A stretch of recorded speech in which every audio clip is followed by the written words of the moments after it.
আপনারা শুনছেন কালী কথা। এখানে শুধুমাত্র গল্প নয়, গল্পের মাধ্যমে শিক্ষাও দেওয়া হয়। জয় তারা, জয় জয় তারা, জয় তারা। নমস্কার, আমি অনিকেশ বৈদ্য। প্রতি বৃহস্পতি ও শনিবার শুনতে ভুলবেন না কালী কথা। এখানে শুধুমাত্র গল্প নয়, গল্পের মাধ্যমে শিক্ষাও দেওয়া হয়। তো আজকে আপনাদেরকে যে গল্পটি বলতে চলেছি, সেই গল্পটি শুনবার আগে আপনারা প্লিজ আমার ইউটিউব চ্যানেলটি সাবস্ক্রাইব করুন, বেল আইকনটি ক্লিক করুন, যাতে করে আমি পরবর্তী যে ভিডিওটি বা গল্পটি দেব সেটার লিঙ্ক আপনাদের ইউটিউব চ্যানেলেই চলে যাবে এবং সেখান থেকেই আপনারা শুনতে পারবেন এবং আনন্দ উপভোগ করতে পারবেন। তো আজকে আপনাদেরকে যে গল্পটি বলতে চলেছি সেটি ঠাকুর শ্রী রামকৃষ্ণদেবের অমৃত কথা থেকে সংগৃহীত, নাম সর্বমঙ্গলা।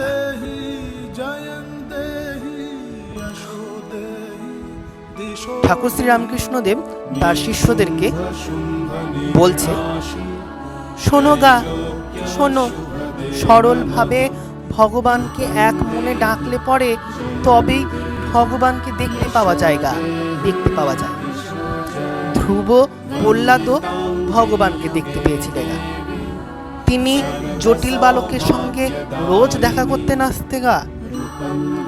আমাদের দেশে কত সাধু পুরুষ আসতেন, কত সাধু পুরুষরা ভগবানকে দেখতে পেয়েছেন, তা বলে বোঝাতে পারবো না গা। এক গ্রামে এক ব্রাহ্মণ বাস করতেন। শোনো শোনো, তোমাদেরকে একটি গল্প বলি, এক গরিব ব্রাহ্মণের গল্প। এক গ্রামে এক ব্রাহ্মণ বাস করতেন গা। সে ছিল বড়ই গরিব গা।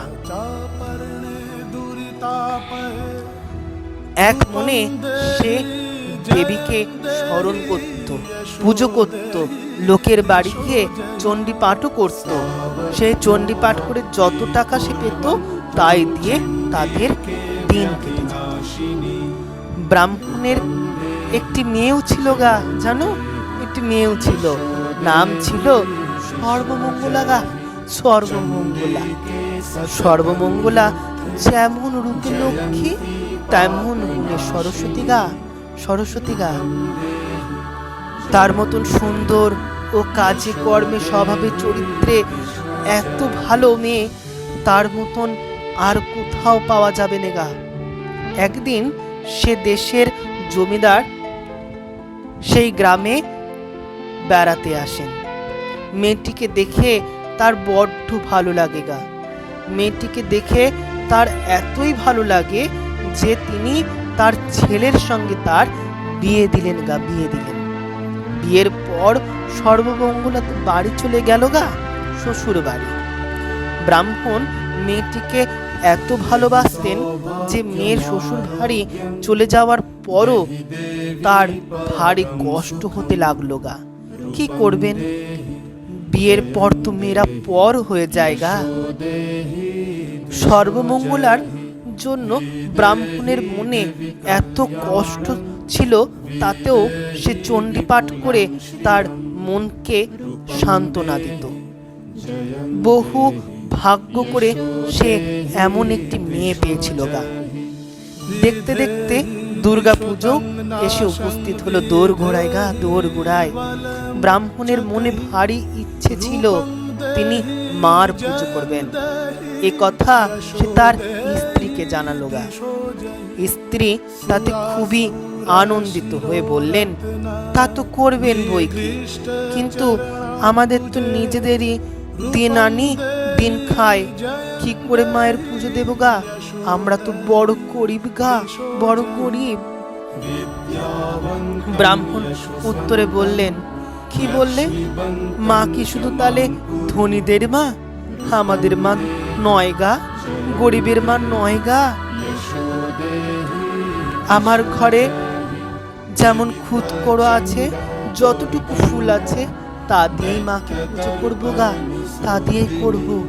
শুনে ব্রাহ্মণী বললেন, তা তোমার মনে যা ইচ্ছা তাই করো গা, মার পুজো হবে বই কি।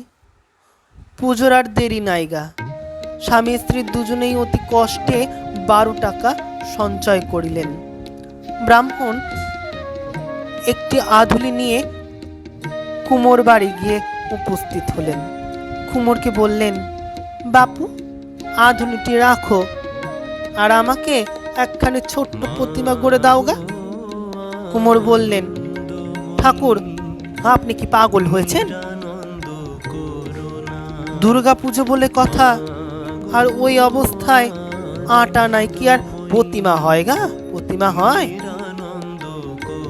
ব্রাহ্মণ উত্তর করলেন, কেনে বাপু, মার পায়ে 2টো ফুল দিব, তাতে গরিব ধনী কি হয়েছে গা? এই 8 আনা তোমাকে দিলুম, তুমি প্রতিমা গড়ে দাও গা। ব্রাহ্মণ মনের ভাব দেখে কুমোরের ভারী ভক্তি হলো। সে বললে, আচ্ছা আচ্ছা, প্রতিমা আমি গড়ে দেব, আধুলির দরকার নেই গা, আমি অমনি তোমাকে করে দিচ্ছি। ব্রাহ্মণ বললে, সে বাপু হবে নে, তোমাকে আমার পয়সা নিতে হবে গা। জোর করে তিনি আধুলিটিকে তার হাতে ধরিয়ে দিলেন গা। সর্বমঙ্গলা কথা ব্রাহ্মণীর খুব মনে পড়ছিল, তিনি কাঁদছিলেন। ব্রাহ্মণ বললেন, কেঁদে আর কি হবে গা, তারা বড় লোকের মেয়ে, বড় লোক, তাদের একমাত্র বউ, সন্তানের বউ, তারা কি আর পাঠাবে এই গরিবের ঘরে গা? ব্রাহ্মণী মনে কাঁদতে লাগলেন, আবার মনকে বোঝাতেও লাগলেন। কুমোর একখানি সুন্দর প্রতিমা গড়ে দিলে। পুজোর আর একদিন মাত্র বাকি, কিন্তু একটা বিপদ হলো, ব্রাহ্মণী অসুস্থ হয়ে পড়লেন। ঘরের মেয়ে ছেলে আর একজনাও নেই। ব্রাহ্মণী বললেন, ওগো, তুমি একটিবার আমার সর্বমঙ্গলার বাড়িতে যাও না গা। অগত্যা ব্রাহ্মণকে মেয়ের বাড়ি যেতেই হলো, কিন্তু মেয়েকে পাঠালেন না। দুঃখিত অন্তরে ব্রাহ্মণ ফিরে আসলেন। জমিদার বাড়ি থেকে তিনি একটুখানি এসেছেন, অমনি পেছন থেকে শুনতে পেলেন গা, কে যেন তাকে ডাকছে, বাবা, ও বাবা, আমি এসেছি, আমাকে নিয়ে যাও। কথাগুলো যেন সর্বমঙ্গলার গা। চমকে উঠে তিনি পিছনে তাকালেন, দেখেন সত্যি সর্বমঙ্গলা গা। ব্রাহ্মণ বললেন, সে কি মা, তুই চলে এলি, তোর শাশুড়ি কি বলবেন? সর্বমঙ্গলা বললে, সে তোমায় ভাবতে হবে না বাবা, আমি ঠিক করে এসেছি। মেয়েকে পেয়ে মার অসুখ কেটে গেল। সর্বমঙ্গলা সারা বাড়ি আনন্দ করে বেড়াতে লাগলো। মেয়ে যেন আরো উজ্জ্বল, আরো সুন্দর হয়ে উঠেছে। মা বাবা চেয়ে দেখছেন, তাদের মনে আনন্দে আর ধরে না। আহা বাছা, বড় ঘরের বউ হয়েছ, তবুও যেমন ছিলে তেমনটি আছো। বাছার কপালে সিঁদুর এবং হাতে নোয়া অক্ষয় হোক। পুজোর 2 দিন অতি সুন্দরভাবে কেটে গেল। 3য় দিন সর্বমঙ্গলা তার বাবাকে বললে, বাবা, পাড়ার লোকেদেরকে খাওয়াতে হবে তো? ব্রাহ্মণ হেসে বললেন, হ্যাঁ মা, খাওয়াতে তো হবে মা, কিন্তু কি খাওয়াবো? তোমার বাবার কি সে ক্ষমতা আছে মা? সর্বমঙ্গলা উত্তরে বললেন, না বাবা, তুমি বাড়িতে পুজো করেছো, পাড়ার লোকেদের খাওয়াবে না? এ বললে সর্বমঙ্গলা পাড়াতে চলে গেল। ব্রাহ্মণ মনে মনে হাসলেন, মার আমার বড় ঘরে গিয়ে নজরও বড় হয়ে গিয়েছে।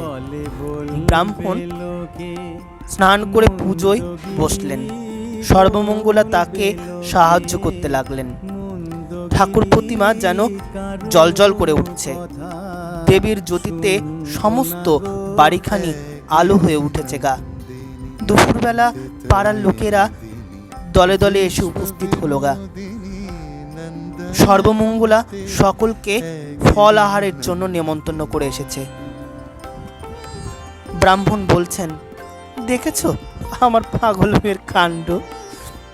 পাগলি ভাবলেন, তাই তো, কি হবে এখন? সর্বমঙ্গলা বললে, তোমরা কিছু ভেবো না, বলেছি না আমি সকলকে ডেকে এনেছি মার প্রসাদ খাওয়াবো বলে। ব্রাহ্মণ সকলকে আদর যত্ন করে বসালেন। তারপর ঠাকুর ঘরে গিয়ে এমন এক মনে ডাকতে আরম্ভ করলেন, মা গো মা, লজ্জা নিবারণ কর মা। এদিকে সর্বমঙ্গলা সকলকে সমাদর করে বসিয়ে দেবীর প্রসাদ আনলে। সকলকে বললে, আমার বাবা গরিব গা, আমাদের আপনাদের যোগ্য সমাদর করবার মতন আমার ক্ষমতা নেই। আপনারা দয়া করে আমার বাড়িতে পায়ের ধুলো দিয়েছেন, এটি আমার পরম সৌভাগ্য গা। আপনারা সকলে দেবীর প্রসাদ গ্রহণ করুন। প্রসাদ থেকে একটা সুন্দর গন্ধ বের হতে লাগলো। যারা খেতে বসেছে সকলে তার গন্ধে পুলকিত হয়ে উঠলেন। খাওয়া দাওয়ার পর সকলেই বললেন, এমন প্রসাদ তারা কখনো খাননি। আর অল্পতেই তাদের পেট যেন ভরে গেল, যে বলবার নয়। তখন সকলে আনন্দিত মনে বাড়ি ফিরে গেলেন। সর্বমঙ্গলা বাবাকে ডাকলে, বাবা উঠে এসো, তারা সব বাড়ি চলে গেছেন। ব্রাহ্মণ বললেন, তারা সকলে আমাকে শাপ দিয়ে গেলেন নাকি মা? সর্বমঙ্গলা বললেন, শাপ কেন দেবে গা? সকলে খুশি হয়ে মার প্রসাদ খেয়েছেন, এখন অর্ধেক প্রসাদ রয়েছে, তুমি উঠে দেখো। ব্রাহ্মণ ঠাকুর ঘর থেকে বেরিয়ে এসে দেখলেন আশ্চর্য ব্যাপার। ব্রাহ্মণ ভাবলেন, এ শুধু মহামায়ার লীলে। ব্রাহ্মণের দু চোখ বেয়ে জল পড়তে লাগলো। শেষ দিন ব্রাহ্মণ পুজোয় বসে মাকে দই কর্মা নিবেদন করছেন। আজ মাকে বিদায় দিতে হবে, তাই ব্রাহ্মণের আজ যেন কিছু ভালো লাগছে না। তিনি চোখ বুজে মার চিন্তা করছেন। এমন সময় সর্বমঙ্গলা ঠাকুর ঘরে গিয়ে দেবীকে দেওয়া দই কর্মা খেতে আরম্ভ করলেন। হঠাৎ ব্রাহ্মণ চেয়ে বললেন, মা তোমার এই কি কাণ্ড? সর্বমঙ্গলা তাড়াতাড়ি চলে গেল। ব্রাহ্মণী আবার দই কর্মা আয়োজন করে দিলেন। আবারও সর্বমঙ্গলা গিয়ে সব খেয়ে ফেলল। ব্রাহ্মণী আবার আয়োজন করে দিলেন। এবারও সর্বমঙ্গলা গিয়ে খেয়ে ফেলল। ব্রাহ্মণ মহা বিরক্ত হয়ে বললেন, তোর আজ কি হয়েছে বলতো? তুই যা এখান থেকে। ব্রাহ্মণী আবার দই কর্মা জোগাড় করছেন। সর্বমঙ্গলা গিয়ে বললেন, মা বাবা আমাকে আজকে চলে যেতে বলেছেন। আমি 3 দিন ভালো করে কিছু খেতে পাইনি গো মা। আমার বড় খিদে পেয়েছে, আর যেতেও হবে অনেক দূর, তাই আমি খেয়েছি বলে বাবা আমাকে চলে যেতে বললেন। মা তবে আমি চললুম। ব্রাহ্মণী পেছন ফিরে আর মেয়েকে দেখতে পেলেন না। তাড়াতাড়ি গিয়ে স্বামীকে সব কথা বললেন। ব্রাহ্মণ মনে মনে ভাবলেন, পাগল মেয়ে, রাগ করে সেকালে একাই বাড়ি চলে গেল বুঝি। পুজোর কাজ শেষ করে তিনি মেয়ের বাড়ি গিয়ে উপস্থিত হলেন। ব্রাহ্মণ একেবারে মেয়ের কাছে গিয়ে ডাকতে বললেন, মা পুজোর সময় তুমি ব্যাঘাত করছিলে বলে তোমাকে বকেছি, তাই বলে রাগ করে তুমি চলে আসবে? মেয়ে বললে, সে কি বাবা, আমি কখন তোমার বাড়িতে গেলুম? আমি তো যাইনি। ব্রাহ্মণ তখন বুঝতে পারলেন দেবী তার মেয়ের রূপ ধরে এসেছিলেন। দেবীর দয়া কথা মনে করে ব্রাহ্মণ আনন্দে আত্মহারা হয়ে উঠলেন। দু চোখ দিয়ে অনর্গল জল পড়তে লাগলো, আর মুখে শুধু বলতে লাগলো, মা, মা গো মা, এত কাছে আসলে তোমাকে আমি চিনতে পারলুম না মা। তো আজকে যে গল্পটি বললাম সে গল্পটি শুনে কেমন লাগলো জানাতে হলে কমেন্ট করো এবং আমার ইউটিউব চ্যানেলটি সাবস্ক্রাইব করো আর বেল আইকনটি ক্লিক করো। এটি আজকে একটু স্পেশাল, তার কারণ হলো বাসন্তী পুজো চলে এসছে, তো সেই জন্যই দুর্গাপুজোর একটা ছোট্ট আমেজ হিসেবে গল্পটি দিলাম। যদি ভালো লাগে তো কমেন্ট করো আর প্রচুর পরিমাণে শেয়ার করো গল্পটি। আমার গল্পটা পড়ে থেকে গায়ে কাটা দিয়ে উঠলো। গল্পটি খুবই সুন্দর, এর মধ্যে অনেক শিক্ষাও আছে। সত্যি তাই, কেউ যদি এক মনে ভগবানকে ডাকে সে ভগবানকে পায়, তবে সেই ভক্তির মধ্যে নিষ্ঠাবান থাকতে হবে, সৎ হতে হবে সেই ভক্তকে, তবেই সে দেখা পাবে।